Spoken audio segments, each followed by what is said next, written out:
सांगलीमध्ये ग्रामस्थांमध्ये सध्या ड्रोनची प्रचंड भीती निर्माण झालेली आहे आणि व्हिडिओ शूटिंगचं जे ड्रोन आहे ते पाडलं गेलं। सांगलीतील जतच्या बिळूरमध्ये ग्रामस्थांनी दगड मारून हे ड्रोन पाडलं।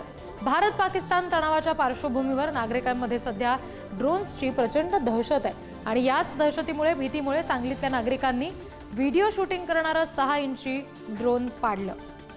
मुंबईनंतर आता सांगलीत सुद्धा ड्रोनची दहशत पाहायला मिळते। ही दोन दृश्य आपण बघतोय।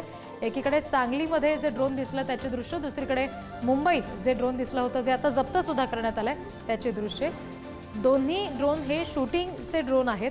मात्र सध्या भारत पाकिस्तान युद्धामध्ये जे काही ड्रोन हल्ले होताना दिसतात त्या दृष्टीने नागरिकांमध्ये भीतीचं वातावरण आहे आणि त्यामुळे आता या सगळ्या शूटिंगच्या ड्रोनकडे सुद्धा भीतीच्याच वातावरणात पाहिलं जाते। तातडीने त्याच्याबाबत कारवाई सुद्धा होतीये।